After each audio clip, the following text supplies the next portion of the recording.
राधे राधे भक्तों।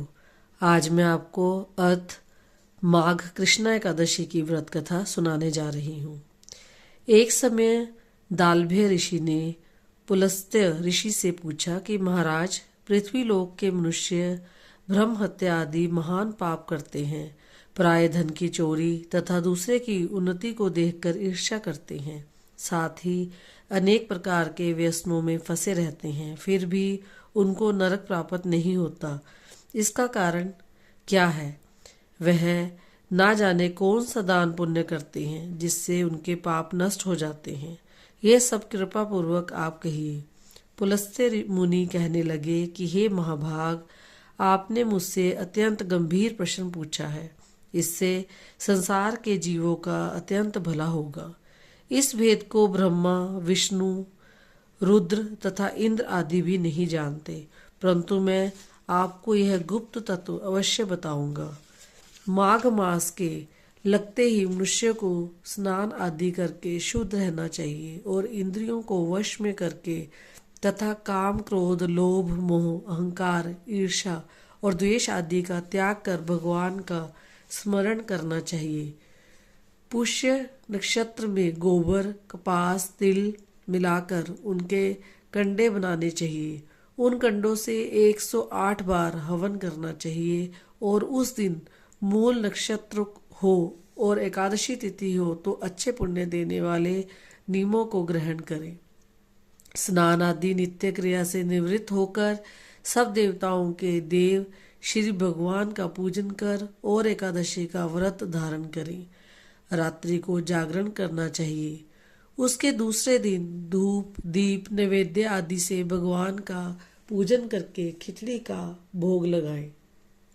तत्पश्चात पेठा, नारियल, सीताफल तथा सुपारी सहित अर्घ देकर स्तुति करनी चाहिए कि भगवान, आप दीनों को शरण देने वाले हैं, इस संसार सागर में फंसे हुओं का उद्धार करने वाले हैं। हे पुंडरीकाक्ष, हे विश्व भावन, हे सुब्रह्मण्य, हे पूर्वज, हे जगतपते, आप लक्ष्मी सहित इस तुच्छ अर्घ को ग्रहण करें। इसके पश्चात जल से भरा हुआ कुंभ यानी घड़ा ब्राह्मण को दान करें तथा ब्राह्मण को श्याम, गौ और तिल पात्र देना भी उत्तम है। तिल स्नान और भोजन दोनों ही श्रेष्ठ है। इस प्रकार जो मनुष्य जितने तिलों का दान करता है उतने ही 1000 वर्ष स्वर्ग में वास करता है। तिल स्नान, तिल का उबटन, तिल का हवन, तिल का तर्पण, तिल का भोजन और तिलों का दान, ये तिल के 6 प्रकार के प्रयोग होने के कारण यह षट तिला एकादशी कहलाती है। इस व्रत के करने से अनेक प्रकार के पाप नष्ट हो जाते हैं। इतनी कथा कहकर पुलस्त्य ऋषि कहने लगे कि अब मैं इस षट तिला एकादशी की कथा तुमसे कहता हूँ। एक समय नारद जी ने भगवान श्री विष्णु से यही प्रश्न किया था और भगवान ने जो षट तिला एकादशी का महात्म्य नारद जी से कहा सो मैं तुमसे कहता हूँ। नारद जी कहने लगे कि भगवान, षट तिला एकादशी का क्या पुण्य होता है और इसकी क्या कथा है, सो मुझसे कहिए। भगवान कहने लगे कि हे नारद, मैं तुमसे आंखों देखी सत्य घटना कहता हूँ, तुम ध्यान पूर्वक होकर सुनो।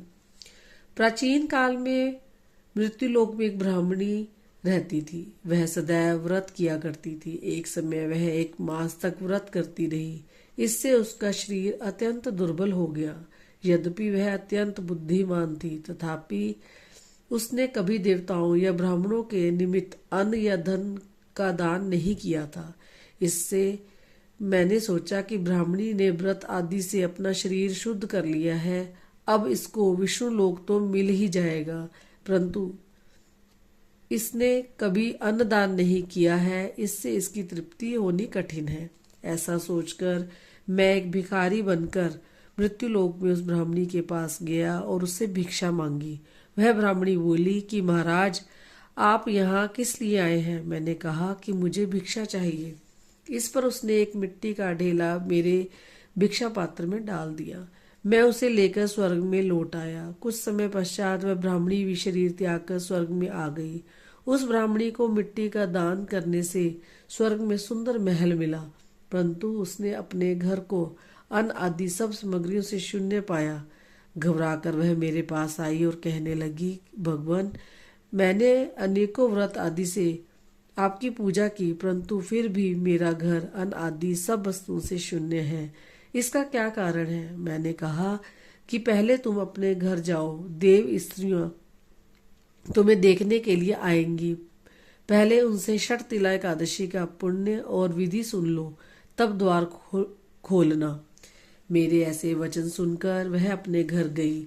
जब देव स्त्रियां आई और द्वार खोलने के लिए कहा तो ब्राह्मणी बोली कि आप मुझे देखने के लिए आई हैं तो षट तिला एकादशी का महात्म्य कहिए। उनमें से एक देव स्त्री कहने लगी कि मैं कहती हूँ। जब ब्राह्मणी ने षट तिला एकादशी का महात्म्य सुना तो फिर उसने द्वार खोला। देवांगनाओं ने उसको देखा कि ना तो वह गंधर्वी है और ना ही आसुरी है, वरन पहले जैसी मानुषी है। उस ब्राह्मणी ने भी उनके कथा अनुसार षट तिला एकादशी का व्रत किया। इसके प्रभाव से वह सुंदर और रूपवती हो गई तथा उसका घर अन्न आदि समस्त सामग्रियों से युक्त हो गया। अतः मनुष्य को मूर्खता त्याग कर षट तिला एकादशी का व्रत और लोभ ना करके तिल आदि का दान करना चाहिए। इससे दुर्भाग्य, दरिद्रता तथा अनेक कष्ट दूर होकर उसको मोक्ष की प्राप्ति होती है। बोलो श्री विष्णु भगवान की जय। राधे राधे।